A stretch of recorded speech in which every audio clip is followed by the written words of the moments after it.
तो चलिए आज हम लोग देखते हैं कि मनुष्य में भोजन का पाचन कैसे होता है। तो मनुष्य में भोजन के पाचन के लिए यहाँ देखिए एक 3D होलोग्राम के द्वारा आपको दिखा रहे हैं कि जैसे ही हम भोजन को ग्रहण करते हैं तो मुंह में जो लार होते हैं, सलाइवा जिसको कहते हैं, उससे वो मिक्स हो जाता है। ठीक है, यही लार भोजन के स्टार्च को विखंडित भी करता है। स्टार्च एक प्रकार का कार्बोहाइड्रेट। भोजन ग्रसनी से होते हुए आमाशय में जाता है। आमाशय का भीतरी दीवार जो होता है वो पाचक रस का निर्माण करती है, जो प्रोटीन तथा वसा के पाचन में मदद करता है। लेकिन आमाशय में भोजन का पूरा पाचन नहीं होता है, इसलिए आधा पचा हुआ भोजन पूरी तरह से पचने के लिए छोटी आंत में चला जाता है।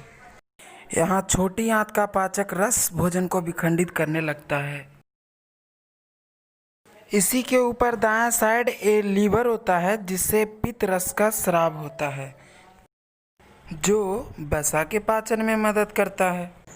लीवर एक भूरे रंग की ग्रंथि होती है जो पेट के दाईं ओर होता है। यह यकृत पित्त रस का निर्माण करता है, जो देखिए यहाँ हरे रंग की थैली में जमा होता है, जिसे पित्ताशय भी कहते हैं। और यह पित्ताशय भोजन को पचाने में बहुत मदद करता है, जो कि छोटी आंत में नली से आगे। यहाँ पर देखिए एक पीले रंग की और भी एक ग्रंथि होती है, जो भोजन के लिए पाचक रस का निर्माण करता है। इसे पैनक्रियाज अर्थात अग्नाशय कहते हैं, जो आमाशय के ठीक नीचे होता है। और यह पाचक रस का निर्माण करता है, जो भोजन को पचाने में बहुत अग्नाशय से जो पाचक रस निकलता है वो हमारे भोजन के कार्बोहाइड्रेट और प्रोटीन को विखंडित कर देता है।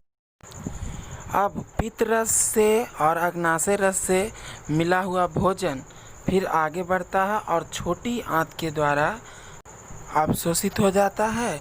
और यहाँ भोजन में पाए जाने वाले शर्करा, प्रोटीन, वसा सभी को पचाने वाले एंजाइम होते हैं, इसलिए छोटी आंत में भोजन का पाचन पूर्ण हो जाता है। छोटी आंत में उंगली जैसी संरचनाएं होती है, जिसे बिली अर्थात की रंसाकुल कहते हैं। यह भोजन में पाए जाने वाले जो भी पोषक तत्वों को ये ग्रहण करता है, उसे रक्त वाहिकाओं के साथ साथ मिश्रित करके उसे अलग कर लेता है। बाकी जो भी भोजन नहीं पचता है वो धीरे धीरे छोटी आंत से आगे बढ़ता है और उसका फिर बड़ी आंत में प्रवेश होता है। और बड़ी आंत में जाने के साथ इस अपचे हुए भोजन में जो भी पानी की मात्राएं होती है वो अवशोषित होने लगता है।